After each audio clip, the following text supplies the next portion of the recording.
O vídeo de hoje é um vídeo a pedido do nosso amigo Rafael, que já vem há uns 2 vídeos aí comentando, pedindo o vídeo para falar sobre o fundo imobiliário SARI 11. Então hoje é sobre esse fundo imobiliário que nós vamos falar aqui no canal. Esse que é um fundo imobiliário híbrido, tá? É um fundo de laje corporativa e logística, é um fundo do Santander.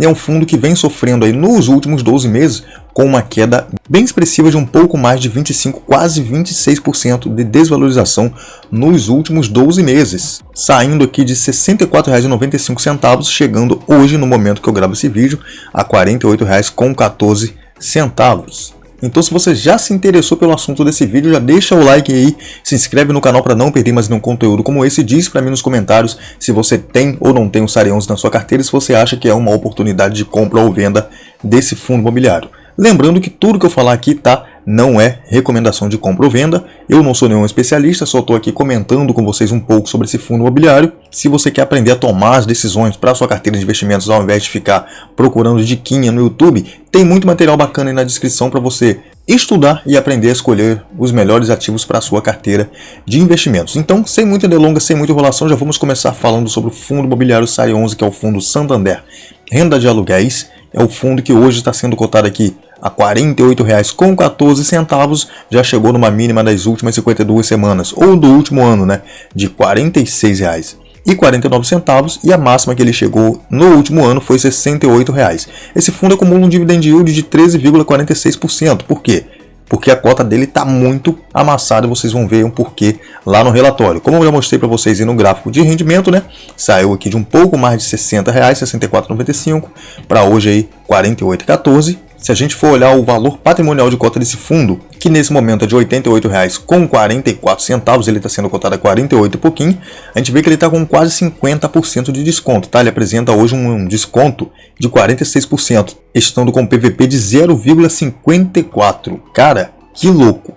É muito desconto para um fundo imobiliário de tijolo. E não é à toa que ele está com esse desconto, tá? Ele tem alguns problemas que nós vamos ver lá no relatório. O fundo hoje conta com um pouco mais de 44 mil cotistas, já chegando a 45 mil.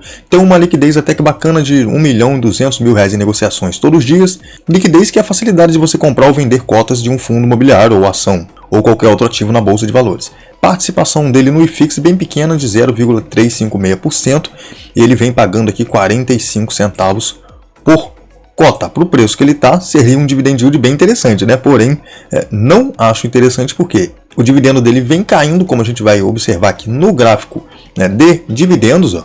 Na comparação aqui de 2023, ele começou o ano pagando 64 centavos e fechou aqui pagando 45 por 4 meses consecutivos. O dividendo que veio em queda durante o ano de 2023.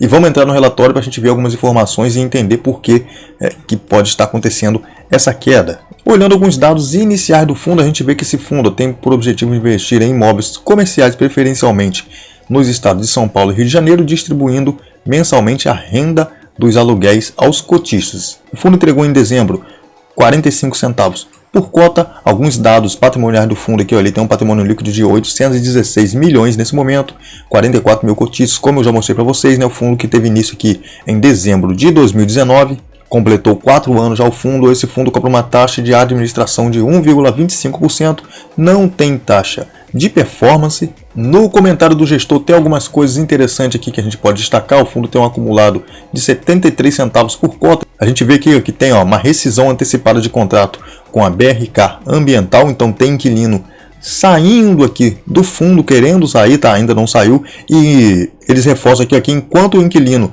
permanece no fundo, enquanto a área não é desocupada, o locatário seguirá honrando com o pagamento dos aluguéis e dos encargos referentes aos andares que ele ocupa, né? E também traz aqui uma renovação de contrato por mais 24 meses no edifício Work Bela Sintra. Tem mais algumas informações, porém essas são as principais que eu queria destacar.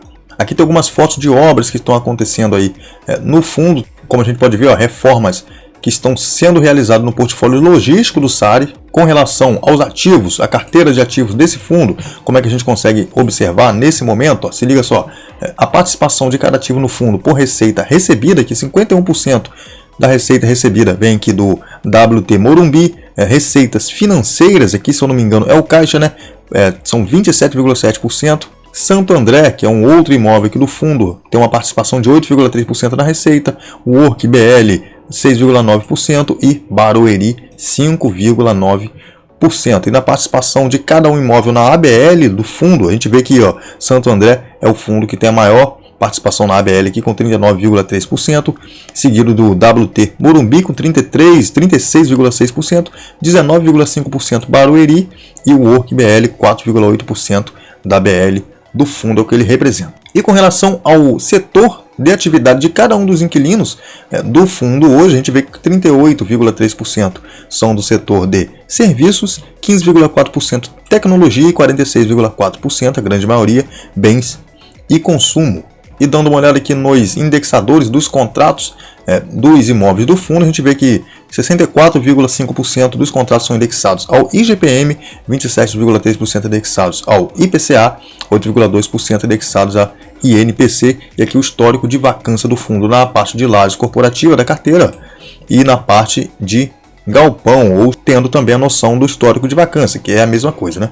E nessa parte aqui que a gente vai ter um pouco de noção do que vem acontecendo com esse fundo, porque desse problema do dividendo dele está caindo e outras situações que vão ocorrer agora nesse ano de 2024. Se liga só, o fundo tem um passivo de 300 milhões, que representa um pouco mais de 30% aqui do PL do fundo. O patrimônio líquido total dos fundos aqui é de 964 milhões em imóveis, 140 milhões em cotas de fundo imobiliário, 21 milhões em renda fixa, aí tem aqui ó, obrigações a pagar 8 milhões e essa alavancagem aqui, esse CRI de 300 milhões. O patrimônio líquido total de 817 milhões, é claro que aqui está tudo arredondado, né? E dando uma olhada aqui na DRE do fundo, a gente vê o que é que representa essa alavancagem aqui nesse momento do fundo. Deixa eu puxar essa setinha um pouquinho para cá, que a gente vai entender. Ó. Se liga só que o fundo tem receitas aqui ó, de renda fixa, que são, vamos dizer que são o caixa, né? Provavelmente, se você olhar aí nos outros relatórios, vai ver que essa receita de renda fixa vem caindo. Por quê? O fluxo das despesas com juros dos CRIs se mantém aqui bem próximo, o mesmo valor todo mês. Não muda muito de um mês para o outro. Então, para bancar essa despesa com juros dos CRIs, o fundo está usando o caixa, que é um valor que ele vai ter aproximadamente até o final do ano. Quem assistiu o vídeo aí do Lucas Fio, o último, falando desse fundo, entendeu essa situação, né? Então, o que acontece? Conforme ele vai pagando, essa receita aqui de renda fixa vai diminuindo. Então, a receita do fundo vai diminuindo junto com a receita de renda fixa, vai caindo mês após mês e a despesa de CRI, a despesa com juro do CRI, se mantém. Conforme a receita diminui e a despesa se mantém, o resultado do fundo só vai diminuindo. É o que a gente vê acontecendo aí mês após mês, o resultado sempre diminuindo. E uma hora o que vai acontecer é que esse caixa vai acabar e para o fundo conseguir manter essas despesas, fora a amortização que tem todo final do ano nesse CRIs, né? O que vai ter que fazer? Vai ter que vender essas cotas de fundo imobiliário que geram também uma receita, um rendimento para o fundo. Só que com certeza essas cotas de fundo imobiliário, ele está no prejuízo nessas cotas. Então eles têm 140 milhões, mas com certeza quando ele vender, ele não vai conseguir esses 140 milhões. Provavelmente ele vai vender no prejuízo, porque ele tem muito fundo imobiliário, se eu não me engano, são fundos de CRI, que ele tem esse valor investido. E os fundos de CRI, como a gente sabe, né, tá tudo no negativo. Então uma solução para ele bancar isso daqui e aquela amortização que tem no final do ano, quando acabar o caixa, vai ser ou ele vender imóvel, ou vender essas cotas de fundo imobiliário, ou fazer uma emissão. Fazer uma emissão para entrar dinheiro para o fundo bancar essa alavancagem. Porém, como é que o fundo vai fazer uma emissão se nesse momento ele está aqui custando R$ 48,00 e a cota patrimonial dele é de R$ 88,00? Então, impossível fazer uma emissão. Ninguém vai querer participar de uma emissão bem abaixo do valor patrimonial, mesmo que seja para salvar o fundo, vamos dizer assim. Eu acredito que eles vão vender aquelas cotas de fundo imobiliário e depois vão procurar alguma forma de vender